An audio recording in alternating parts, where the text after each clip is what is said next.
Alright guys, Christmas is quickly approaching, and what better way to count down the days than a homemade DIY advent calendar. So today I'm going to show you a really easy one that you can pretty much use with stuff around your house. Maybe you have to get a couple things, but overall it's really simple. So what you're going to need is some Christmas paper. You can get some Christmas construction paper. Michael's, they sell it individually, or you can buy like a pack like I did. And you need really big ones because it helps. So taking the sheet, you're going to fold it in half. Fold it in half again, so you have 4 squares, and you're going to cut those out until you have 4 squares, as I said. And you're going to do that until you have enough to do 24 envelopes. So taking the first paper, what you're going to do is turn it over, and then fold the corner almost until it reaches the middle of the paper. Now, depending on how high or how low you make this corner, it's going to change the size of your envelope. Just keep that in mind so you can do different shapes. But the overall idea is the same. And then just fold each corner in so that they meet and they overlap a little bit, so that way you can stick them together. But same thing, just making that little triangle shape over the other edge. And as you can see, the envelope is coming together quite nicely, if I say so myself. And then you're just going to fold the top flap down like so. So there is our envelope. You guys can see it's a cute little square, and as I said, if you fold them a little bit higher or lower, it makes a little bit of a different shape. You'll see later on.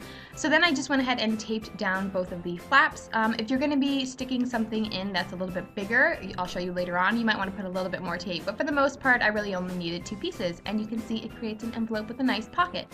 So put that aside and then go ahead and continue. And you can see I have most that are square, some that are rectangle, some that are tall rectangle, and some that are really itty bitty. The itty bitty ones, I took a square and cut it even smaller into 4, and they made it smaller. And then I took one huge sheet of paper and made a big one for Christmas Day, as you can see. And then you're gonna write the numbers on them with any pen color of your choice. I did black and red just because some of them the red didn't show up on.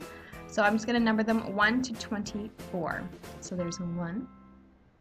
And here's a 2. So you can write it in pen, or if you want to get even more fancy and festive, you can take little pieces of white paper and do like fun little numbers, but this was just a lot easier, trying to keep it easy.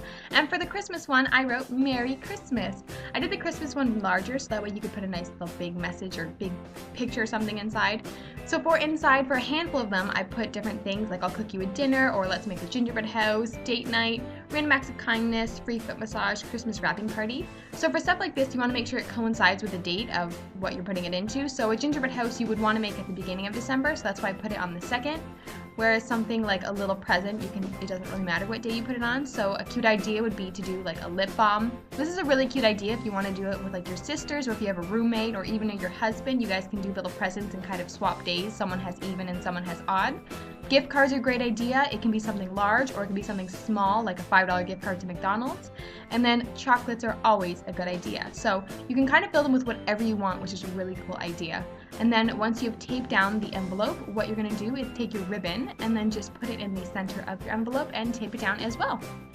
And then you're going to do that to all of the cards, and then you can hang them wherever you want. I have a very large bare wall in my dining room, and that's where I decided to put it, and I love it because it is such a centerpiece and it makes people talk.